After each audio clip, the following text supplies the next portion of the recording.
Hello, I'm Emma. This is Emma's antenatal. This right. So we learn so much from each other by telling stories and reading books. There's so many amazing birth stories around. So I thought today I would read a birth story from Birthing From Within.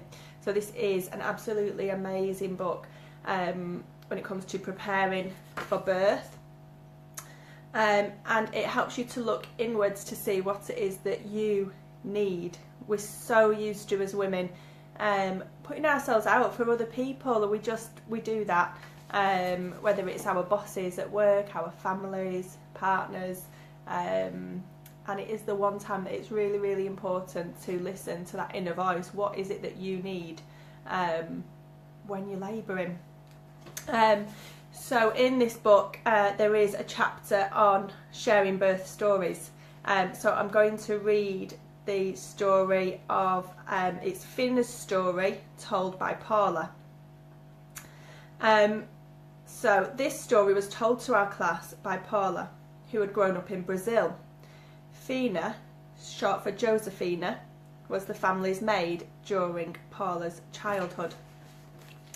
So Fina had 6 children born between 1953 and 1964 and liked to tell her birth stories. She told me that she gave birth to her first 2 by herself, but her mother was with her for the last 4. When her first 2 children were born, she lived in a rural area in central Brazil, in the state of Minas Gerais. She worked in the fields and went into labour while picking and harvesting, but went right on working because she knew that she would have labour pains anyway, so she might as well work until the waters broke. When her waters broke, she walked home and gave birth. The last 4 were born in the coastal city of Sao Paulo, but she still preferred to labour in complete privacy. Fina believed that giving birth to her children was her business, and she wanted to do it alone. Her husband was not at any of the births. She laboured alone and pushed alone. She locked her other kids in their bedroom while she was in hard labour because she didn't want them running outside without supervision. Her mother stood outside the door listening for the right moment to walk in and help. And that's the end of the story. It really resonates with me because there's so many stories that are different. Every story you read is different, but also there's these common themes that run through stories, and many women find that privacy helps them to labour better. Feeling private and honouring that feeling in themselves.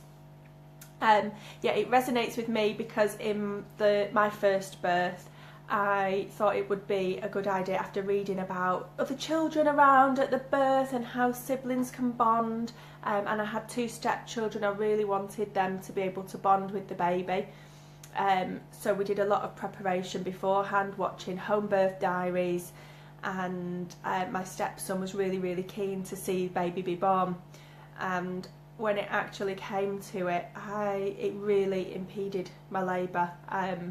I wasn't able to verbalise. I felt so trapped, and like I was in this room and everybody was staring at me, and I think that feeling then that I kind of tensed up, it made it hurt more, and I just found it so difficult to relax. And because in labour you want to move, you want to make noises, and it does take all of your concentration to stay with that relaxation.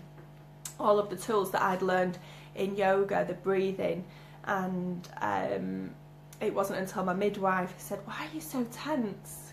I thought, oh yeah, I am, but by that time it was really difficult to relax. And yeah, so the second time I'd learned from that and was a lot more private. And I think though the first time I didn't realise that I was putting myself out for other people. It's just something that I did automatically.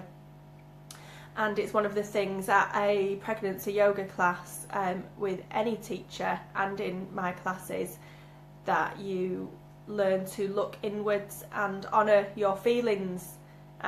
Just look at, how am I actually feeling today? Am I feeling a bit shit? It's okay, you know, I can say that I'm not feeling great, and when I'm feeling good, I can feel good. Like, just knowing what it is that you need in your life and not putting yourself out, because it will have an effect on you.